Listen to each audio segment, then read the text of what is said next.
What's up, guys? Welcome back. I'm Dr. Vundi, the wellness doctor, and on this couch we sit and we talk about mental health issues. So be sure to subscribe if that's something that's right up your alley. So today I'm going to talk about addiction, and specifically how to help a loved one who is struggling with addiction. And this video is inspired by just the fact that it's the holidays. I'm actually on a family vacay right now, and if you hear some kids laughing and screaming in the background, don't judge me. So I got the inspiration because during the holidays it's all about having a good time.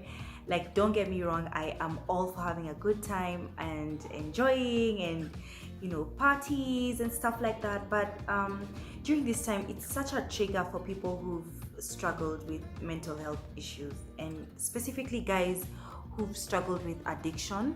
It can be everything is a trigger because there's a party on like every single day. So my heart really just goes out for people who are struggling with addiction at this time. More so, my heart goes out to families and family members who have a loved one or a family member who is struggling with addiction. And sometimes it can be, the thing with addiction is that it's very silent. Sometimes it grows with time. It starts with binge drinking one day, then the next thing somebody is drinking every single day. Somebody's like behavior is changing, personality is changing. Someone who was otherwise very responsible is like neglecting their work or their school. Next thing you know, something very out of character happens, such as take something like somebody is sleeping outside in a ditch. So what I'm trying to say is that addiction sometimes creeps up on you, but I feel like deep down sometimes we all know when it's becoming a real problem. Like everybody seems to be having those conversations for, hey, have you seen so and so lately? Have you been seeing how, are they okay? Like, we always seem to be having these background conversations, but we never really seem to know what to do about it. But I'm just here to talk about how to move your concern to an action, because you can just be sitting around talking about it, and somebody is struggling and somebody needs help.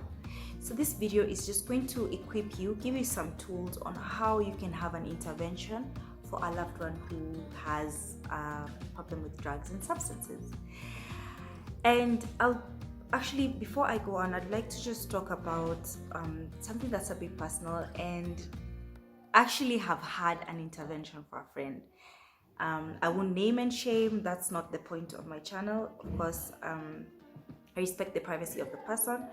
But I had a friend who was really struggling with addiction, and guys, we had an intervention, and it was such an epic fail. Everything that could go wrong went wrong. In fact, we're not really in such a good place with the friend. It went horribly wrong. And if I knew what I know now, I feel like maybe I would have been in a better place to help my friend. And so I don't want you guys to be in that same situation. I want you guys, because I know the intention. Your intention is never to embarrass somebody or to shame them. It's to help them. But if you really don't know the right thing to do, you can find yourself in the same situation that I found myself. Actually, first, let me just start by defining what an intervention is, because there may be some people who are out there who really don't get what's an intervention. An intervention is an orchestrated attempt by a group of people to help a loved one who is struggling in one way or another, be it drugs, addiction, or really any kind of issue. It can be some strange behavior. So people come together and they say, okay, let's help this loved one get over this thing. So that's what an intervention is, yeah?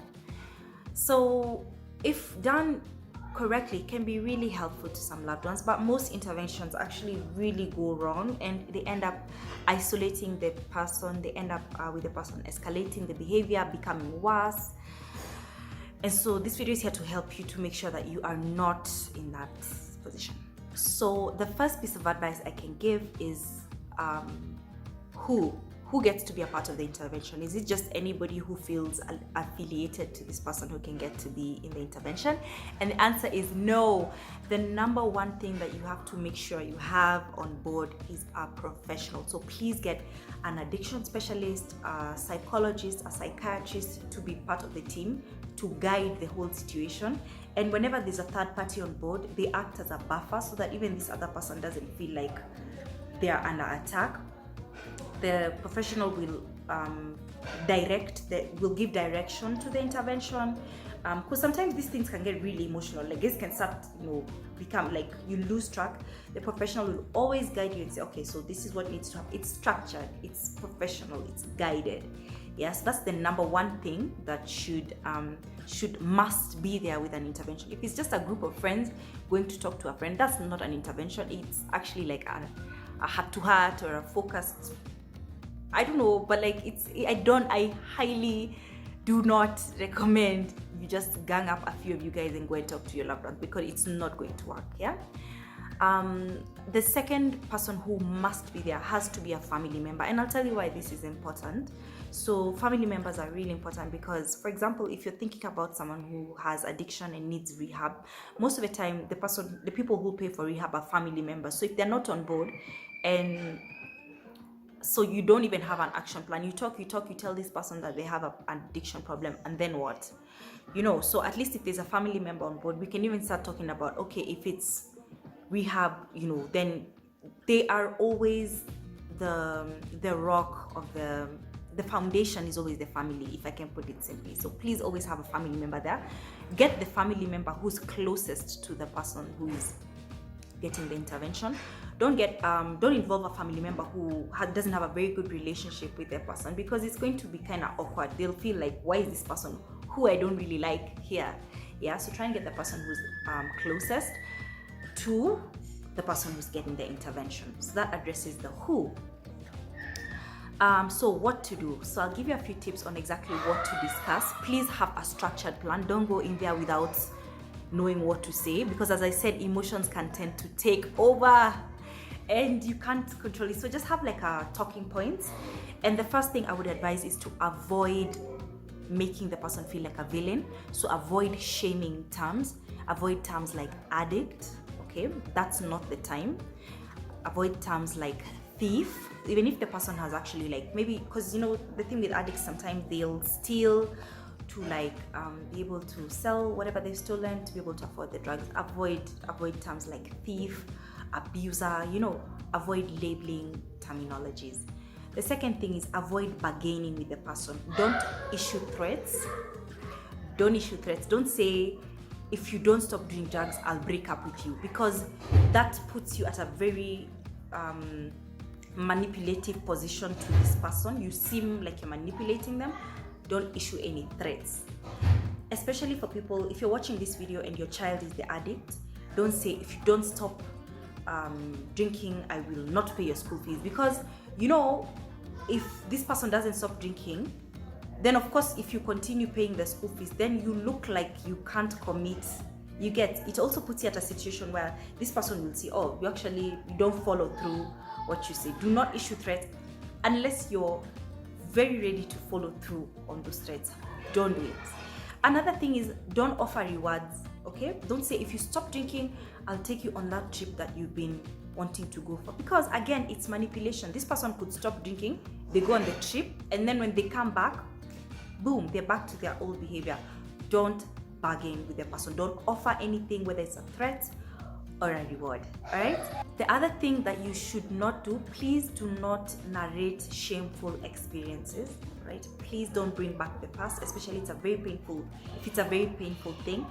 For example, if somebody has tried to commit suicide, don't bring it up. It's not the time. The person already feels ambushed. Yeah. Interventions themselves are confrontational. So it's not the time now to again attack and remind them, oh, by that time you tried to commit suicide, by the way. It's not the time. Not the time. If, for example, somebody did something embarrassing, like stripped naked and was walking around naked, don't bring it up. If somebody, just avoid shameful experiences. If somebody lost their job, it's not the time. right? So avoid bringing up shameful experiences. So the point is, I won't give you exactly what to say because again, it has to flow from the heart. I believe in everything being authentic, so let it flow from the heart. But the point is to listen more than you're actually speaking. In fact, the person who should be speaking the most is the professional. You are inviting the addicts to speak. You are inviting them to share. You want them to admit that they have a problem. It's not now your turn to start pointing fingers and accusing and saying whether you know you have a problem. Like, it's just listen. The point is, listen more than you actually speak. So now that we are done, we've covered the who, we've covered the what. Now the third thing we'll talk about is the what next, because I think that the point of an intervention is not to just sit there, talk, and then everybody goes home, because that's pointless. That is 100% pointless. Have an action plan ready. Are you doing rehab? Are you doing therapy? If that's the case, go research on several rehab facilities, get even price ranges, come even with like the brochures and the pamphlets, show the person, like be ready with an action plan. If it's a therapist, you know, have the therapist that you'd like to continue with present, so that at least the person can already have met them, and then and etc. So have an action plan. It's not just we talk, then tomorrow everybody moves on with life, because that's you leave the person at a very vulnerable position. Like, okay, so yesterday all my friends came and told me I'm an addict, and then now today, then they feel even worse, and then it can actually escalate the behavior. So please just have an action plan ready.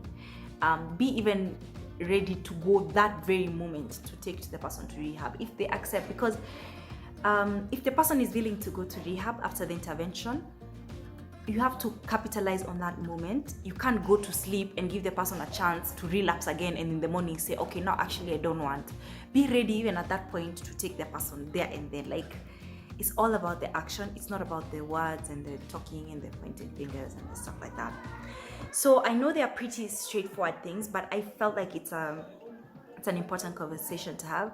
And trust me, if you're thinking of having an intervention for someone, then you should. Don't dwell on it, don't debate on it too much. And then during the holidays, don't enable people. Don't say, oh, you know, it's just the holidays, let Christmas and New Year's pass, then we'll talk to them in Jan. This is possibly the best time to talk to them. And so yeah, I really hope that I've been helpful. Yeah, please let me know if in the comments, or you can even like send me a DM and let me know if you have any questions regarding, you know, what we've been talking about, interventions and stuff like that. Comment and let me know if you've had an experience with an intervention. How did it go? Let me know if I missed anything. And yeah, it's been amazing. It's been an amazing experience. Thank you so much for your support, and please be sure to like, share and subscribe, and I will see you next time. Bye bye.